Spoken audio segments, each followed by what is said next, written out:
What's up, guys? Hello. Welcome to Insert. It's been a while. It's It been a few has. weeks. I haven't been here for a few weeks. Episode been busy. Yeah. It's been a busy time. Anyway, 115. Welcome. Back to our traditional format. So I was thinking, Uprising's coming soon. Mhm. Uprising 3 now. I think it's Uprising 3. So I haven't been. Are you going? Probably not. I was thinking about going, Okay. but I'm familiar with backpacking. But I was wondering what if I was planning on camping, because that's what everybody does at Uprising. What is good gear to take with us? Well, it's camping on the field too, correct? Yeah. And is Well, it? I understand that they've actually got a camping area not on the field now. Oh, okay. That makes sense. I mean, camping either on the field in like a 40-hour game such as Milsim West, or camping on a field just like like you could do at any other game like Lion Claws or American Milsim, or in this case Uprising if you have a camping area. It's completely different if you're just setting up to camp for the night, or you're not carrying a tent, or you're not carrying all these things, versus if you're sleeping on the AO and you have to everything you are taking in is what you're using. Okay, so that's more like backpacking, right? Absolutely. But you're also carrying airsoft gear and equipment. So what do you take for a long period of constant airsoft battle where there's no break between sleeping and? Well, there's breaks, but all right, let's give an example with Milsim West, with Rostov Rising being very recent. You do not bring tents. Okay. It is basically, if you want a shelter, you build it. You can, basically, like we made ours. We had the advantage of having a vehicle, so we trucked in a lot of things that were help build a structure for a squad. But it basically includes a big giant tarp, roping it down, building a hole, digging fighting positions, all that stuff. You can kind of make your own sleeping arrangements that way.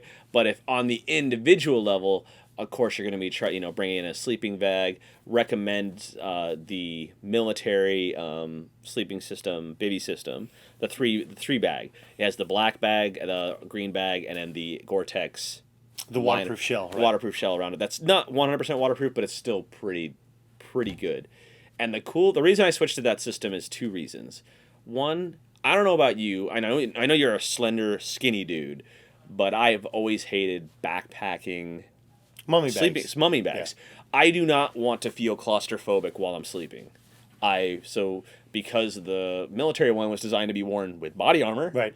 It's actually a little bit nicer and more comfortable. You have a lot more space. It's designed for 3 bags. You have a lot more space. It's just a lot more comfortable. Fair enough. I mean, I like burrito myself when I sleep normally anyway, so I'm like right at home with mummy bags. Yeah, no, thank you. I'm one of those guys that, like, if I'm going backpacking, I'd probably get like 2 sleeping bags and put them together. So like the old Coleman style that you could unzip and then stitch. Exactly, like the old school way.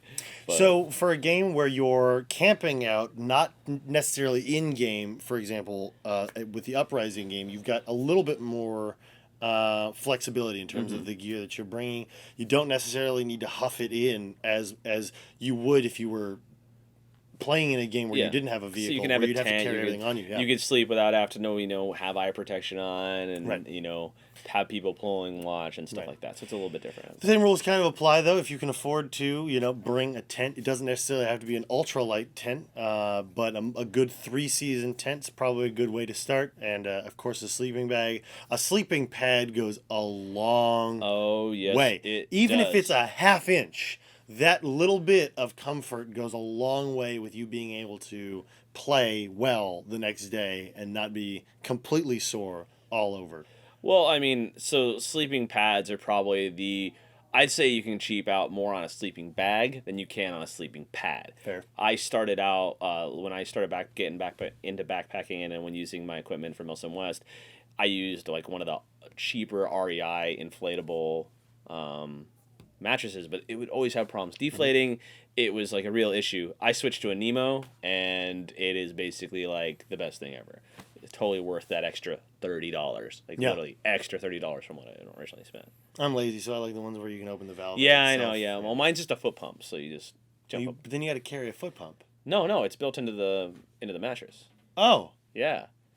Oh yeah, you thought I was a pleb or something. Whoa, hold up. Whoa, Whoa. whoa. I mean, yours is nice. Don't get me wrong. I've seen your sleeping bag before, so, but definitely like one of those things that pillow. Sometimes I don't have an inflatable pillow personally. I usually just Ball up gear. yeah, I'll just take my jacket or whatever and roll it up. Yeah. But I'm doing a backpacking trip next month or May. So hopefully I will get a better pillow for myself. One thing, if you are doing these games, is know that there aren't showers or shower facilities available, and the funk is wipe or any type of sanitary wipe that you can do a quick wipe down, scrub down of all the problem areas. To both keep up to keep up your hygiene, but also to give you a little bit of comfort because you've been playing all day and it sucks to be sweaty and uncomfortable. I mean, that is the main advantage to having a tent. Basically, you could change a lot easier. Or just lay around naked. You could do that, but in some places, like if you're backpacking, like I don't know, is that indecent exposure? I don't really know. I don't consider it. I mean, Matt just likes to just wear run kilts. around naked. He just wears kilts the real way and just lets it all hang loose. Right? I don't even mess with the kilt. It's why the extra fabric. If I could backpack naked, I would. All right. Anyway, let's continue on to actually doing questions now. George, you want to start us off after that awkward exchange? All right. MJC for Wilton. If you had infinite money and access to anything, anywhere, would you host an airsoft game or anywhere would you host an airsoft game and what would be involved? Money is money is no issue and you could do it anywhere. Okay, we are playing airsoft on the moon. I mean, yeah, I was gonna pick somewhere equally as unattainable. I would say get everybody playing in the game an anti-radiation suit and we're playing in Chernobyl. Oh, that would be really cool. I mean, we're talking the closest thing to real post-apocalyptic environment on the planet Earth. And then if you get shot and your BB gets punctured, obviously, yeah, that's great because that means like you actually have something to lose. The game just got real. Real life. May they kill you, unzip someone's suit. It'd just be a whole bunch of people like not playing. They just all be sitting around like, this is what the Cold War is like. Oh, be a bunch of people like I was gonna make a joke about the not playing thing. Be like, oh, okay, so just like regular Milsim, everybody just kind of stands around. Yeah, looks at each other. Woo! All right. So yeah, you would pick Moon, and I would go Chernobyl. I just think it'd be funny, like if you have it in a control, you're like, haha, I can outrange somebody now. Just like, pew, you see the BB go, dude, and other benefit is you could do Scout's knives for real, like low grav, like gravity turned down to 200. Oh, Scout knives, man. Ryan doesn't know what that is. That is old school for you old Counter-Strike 1.6 people. 1.5. All right. 1.5. It still exists. Actually, there is a CS:GO version of Scout knives that I played. It is very entertaining. Can you mess with the gravity and everything? Yeah. Yes. Matt's gonna install CS:GO tomorrow. I know. Jacob McBride asks, "Hey Evike, what's your take on upgrading shotguns? Do you think that gas blowback shotguns will become a thing? And how much would you customize a DMR like the Issue Part Mark III carbine?" Oh, I think he means ICS part. Let's go with the first question. You asked two questions here. Let's go with the first question. Yeah. I don't mean to be rude, but ask one question. Okay. Please. Shotguns. Are they worth upgrading? That's tough. Like the Springers, I would say no. Like, I mean,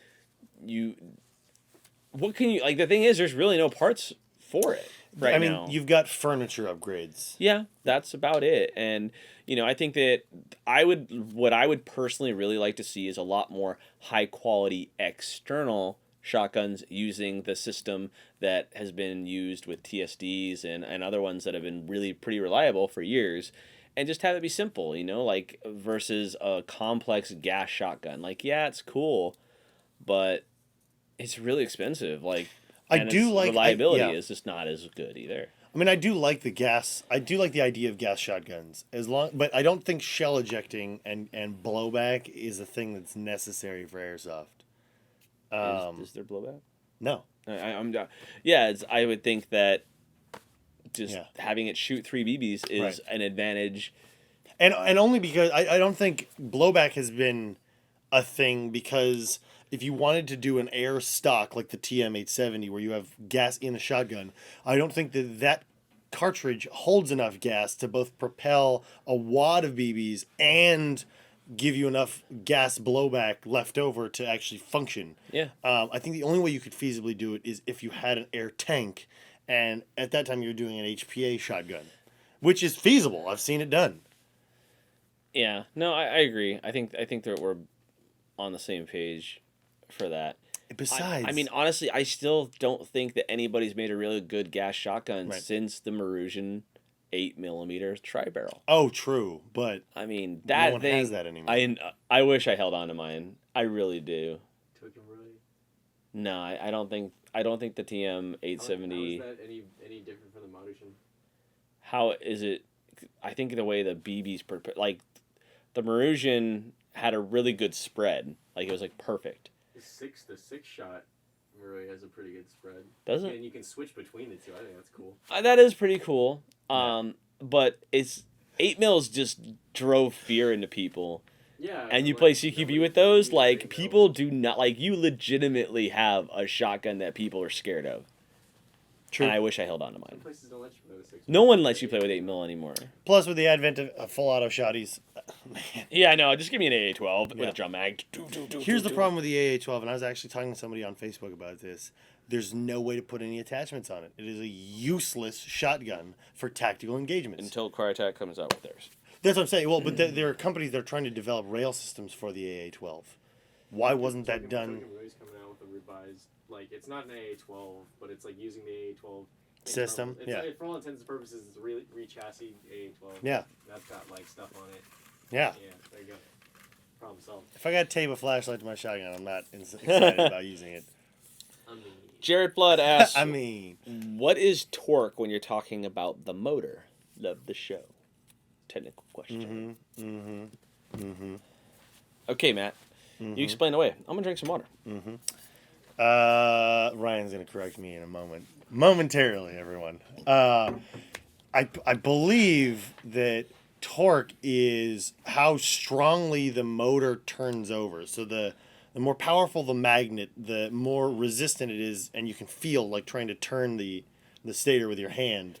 But the more powerful the magnets, the more force the motor can exert on its pinion gear, and then therefore the rest of the gears at any given time. So when you first pull the trigger, how aggressively and how strongly it's gonna rotate, meaning that you can pull back stiffer springs. The other result of that stronger or more powerful winding and magnet combination is that you have a much more quickly responsive motor. So it's gonna do a full revolution much more quickly and not require kind of like a speed up time that comes with a high speed motor. It doesn't take time to come up to speed. Am I right? yeah, Is that about right? It's generally more referencing the windings of it. Not Like the magnets? Yeah, because you can put strong magnets in anything. So the windings, Yeah, not the so magnets. Well, we're talking about airsoft motors. Airsoft motors. Airsoft motors specifically, torque motors have more turns per armature. So yeah, but they exert more torque. Like Literally more torque. Yeah, more torque, and so they spin up faster, and they complete their cycle more efficiently. Yeah, they are more efficient, definitely. But yeah. All right, anyway. This episode is brought to you by Game Sports. Is that? Oh, are we at the? Oh yeah. Sorry. So we don't have a sponsor joining us in this episode. Thank you, George. What are you talking about? We have Bob here. Invisible Invisible Bob. Bob. We didn't introduce him because this was the second take because I messed up the first one. Yeah, but it's okay. Invisible Bob's still here. Okay. We love you, Bob. Invisible Bob, not ASG Bob. Just kidding. So one of our official, kind of yearly sponsors of the channel, Aim Sports, makes fantastic optics. This 3-9x40 is a fantastic illuminated scope. We'd love to give it away. So if you guys tune into our Facebook page on Fridays, we'll announce the giveaway. One lucky winner will go home with a very cool high-powered optic for their long-range airsoft gun, which is the same range as every other airsoft gun. What if it's on a sniper rifle? Do snipers really shoot that much farther? Well, they can. I mean, have you watched The Swamp Sniper or Knobridge? This or, is true. Or have you not watched any of these star YouTubers with their one bullet magic or one BB magic where it goes? I do, yeah. And it clocks a dude in the head. He's just like, ow! So, before I answer this question, check out this commercial. This episode is brought to you by Aim Sports. Aim Sports makes affordable optics that can be both used for real firearms application as well as airsoft. They make a high variety of products that include red dots, scopes, and accessories. If you're interested in purchasing any Aim Sports products, please check them out on our featured brands section of our website. Welcome back. Let's continue the questions. So I just realized I filled up my water bottle, my water cup, and then I still have water from the conference room. Just throw it in the... No, I'll just drink this. Okay. Justin Lewinsky. Insert, I have never opened the internals to an airsoft gun before and was thinking about upgrading my current Golden Eagle M4. I would like it to have a faster trigger pull in relation to firing a semi-auto shot. I do not really know where to start and do not want to mess up anything in my gun. Could you please give me some advice? Thank you. Well, Justin, this is a fantastic follow-up to literally the last question before the break, where we talked about high torque motors. A simple change, like going to a higher torque motor, will give you a much faster trigger response as a result of its basic design parameters. Obviously, different brands offer different number of turns per, what is it? Rotation. Turns per armature. Different brands have different turns per armature and therefore different speeds of their torque motors, and you can fine tune it to some degree with that.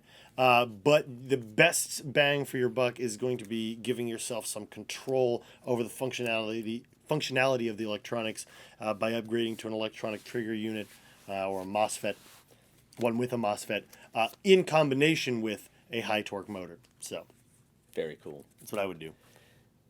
I don't really know much about torque motors. Yeah. Or predict when the guy's going to come out and pull the trigger early, so that way when he pops out, you get him.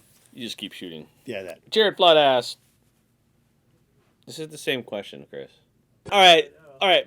Bulldoggo asks, are there any good ways to make an AEG gearbox more quiet?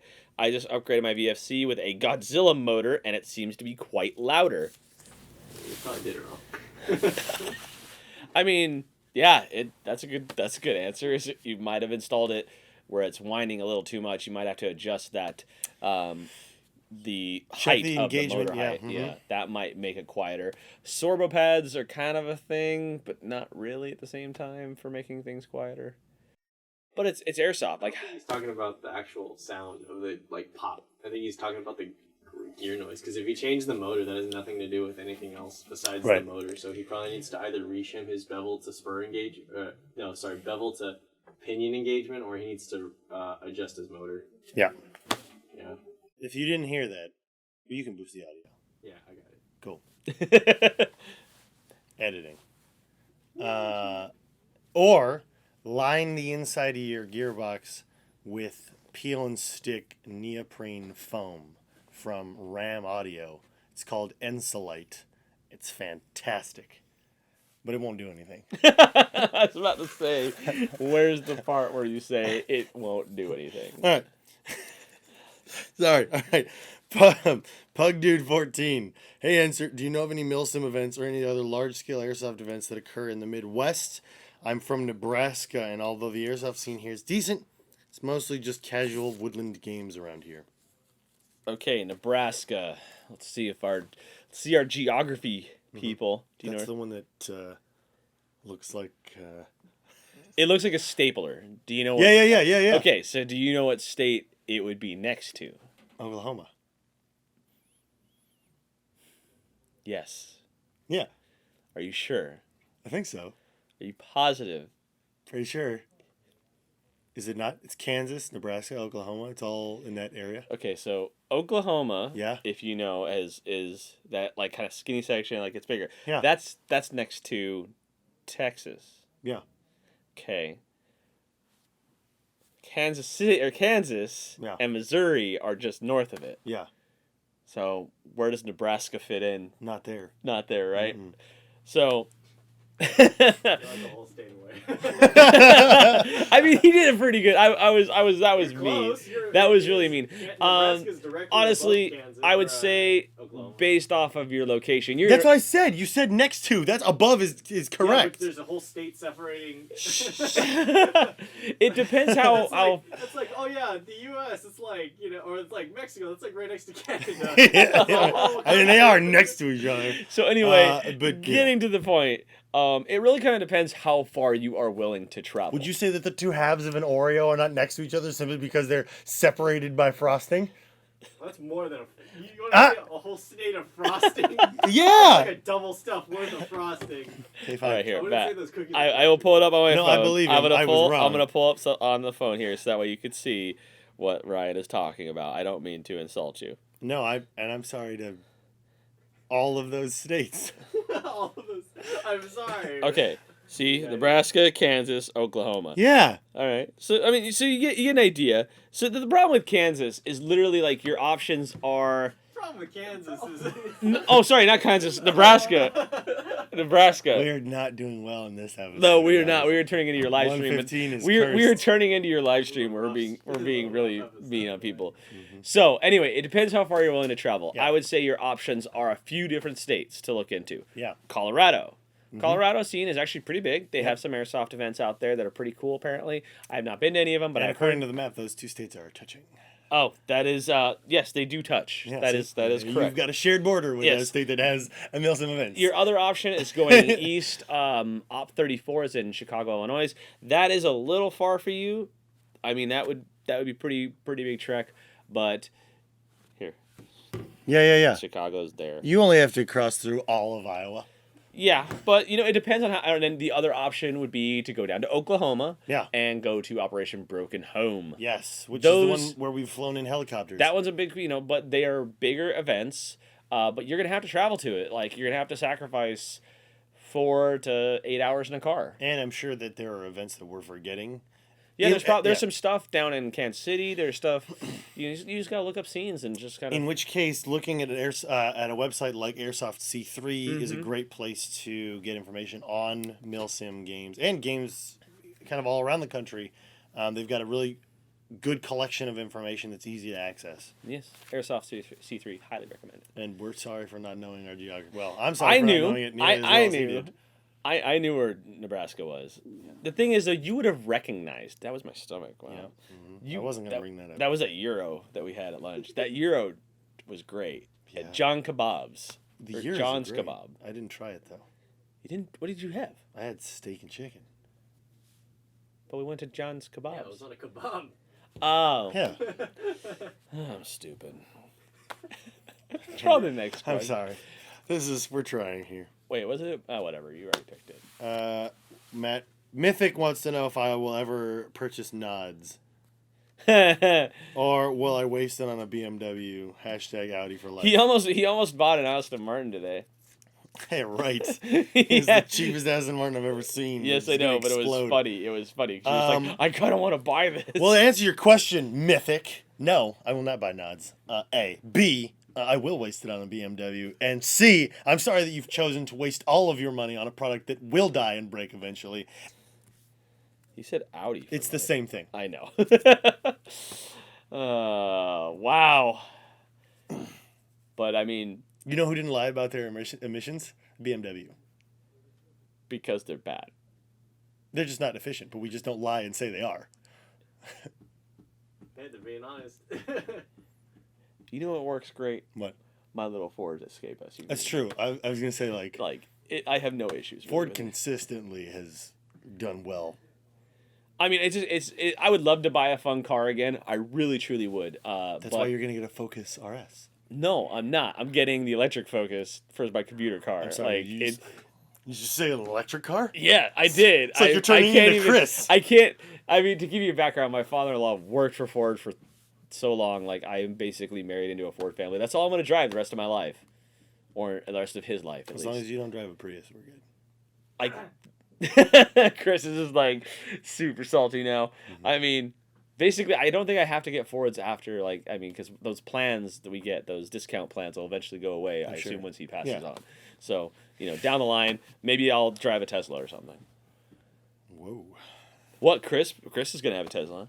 Are you gonna make fun of him in a few years? You bet. Absolutely. Yeah, we'll race and you see about that. It's not about speed, bro.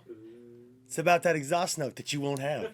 All right, you want to finish us up with one last question, George? Please be an anti-BMW question. Please be an anti-BMW. Haters everywhere. I'm just being a hater too. So I am a huge fan of well-performing cars, and I will say that BMWs, especially the M series, are some of the most fun cars to ever drive. Not anymore. But I'm comparing that to other decent cars that I have driven. Yeah. And I'd say it is a very fun car to drive. This goes with even some of the rear-wheel drive V8 cars that I've had the privilege to drive, including Shelby Mustangs and their Shelby Mustangs are impressive. Yes, on a straightaway. They go sideways so good. And you know what? I'm sorry. A 911 is great and all until you're on a curved road. Then it's not so fun. I mean, I don't know how to drive one, so it's. I drove. That's a different story for another time. Milsim Moose asks, "Hey, insert. My question is for Matt. Okay, no one cares about me. That's cool. I am interested in getting an H&K 416. Well, you've come to the right place. And was wondering how to make it like yours. What upgrades have you done, if any? What accessories do you run on it? Thanks. Love the shows. Cheers from Alaska." Absolutely. Well, I think one of the biggest things that made a difference was going to a really high quality trigger and MOSFET system. I went with a Spectre. Blacktown Concepts. From BTC Spectre. It's a fantastic piece of electronics. I have one. They're fantastic. I wish that they were more readily available, but they just aren't. And we don't sell them because it's just they're a product that's basically supply is here and demand is at the skyscraper above the roof. Right. I also did a motor upgrade, and I did a gear upgrade, and I did an R-hop. And with a good barrel. What? With a good inner barrel. With a good inner barrel. I went with a Prometheus inner barrel that was R-hopped. And finally, what you'll need to do is message Valley River Arms on Instagram to build it for you. Got him. That's who built it for me. With that said, though, we have a fantastic tech department here that does incredible work. And if you're not comfortable upgrading it yourself, you are more than welcome to send us an email, ship your airsoft gun here, and we will do the upgrades for you. But also, the stock 416, as it is, when you get out of the box, is pretty good. It is good, as long as you leave all of the components that come with it alone, except for the barrel. All of the moving components work best as their original units. Yes. You can't change one component. Correct. Everything else will destroy itself.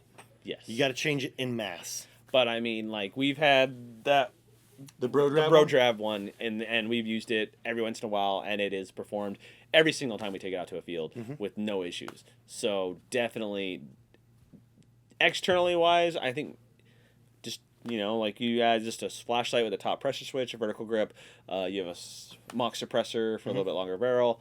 That's about it. Everything else is pretty stock, right? Yeah. All right. There you go. That's how you build Matt's 416. Just like that. Yeah. And what you can do is you can build it exactly like Matt's 416. Yeah, they have a Bluetooth connected one now too. So, the Spectre, I mean. Yeah, the Spectre. So, if we want to retouch on anything camping wise, I know we talked about cleanliness. Is there anything else we wanted to say? So, food wise? Yes. Mountain House is good.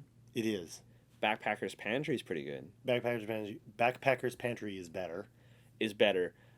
The problem still comes down to with these freeze-dried foods. Yeah. I don't know what it is, but it makes some really nasty farts. That's because they've got ridiculous amounts of calories and protein.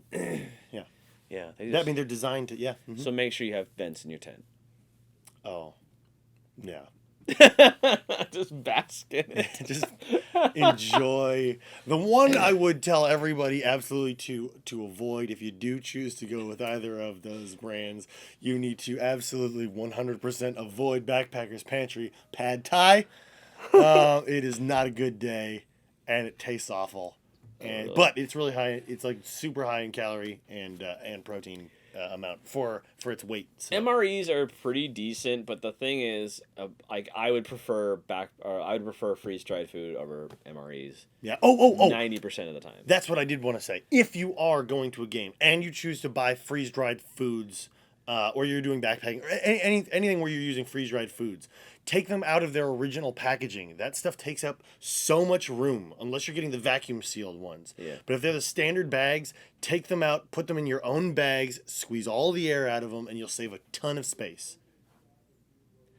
Same thing with MREs. Yeah. Oh yeah, true. Separate them out. Throw the stuff away that you're not going to use. Just keep the meals in there with the heater and stuff like that. Definitely, if you're going to use the freeze dried, make sure you have something to boil water. A jet boil, highly recommended. There are other backpacking stoves that are even An smaller. EG grenade with a metal cup. Yep, that works. Don't do that. Don't do that at all. That works. That totally works. All right, guys. Thanks for joining us on this episode. I want to see that, and you're going to have blue food because you're using a blue smoke grenade. Check us out on Friday to win this really, really cool scope. We'll put it in the post. Thank you for joining us once again. Coming at you next week. Or perhaps a week after, depending on we're gonna have a guest. Whether we miss it again. Who are we inviting? I don't know. Well, we talked about Bob, so maybe we can get Bob down. Do you want to call out Bob right now? Be like, yo. I'm gonna see if we can get ASG Bob down here to come out of Mordor just to come see us. Sorry, Moore Park. It's Moore the same. Park. That's what you call it, is Mordor? Yeah. Oh, that's great. He lives in Mordor. There's nothing going on. Jeez, man, you might as well live and see me.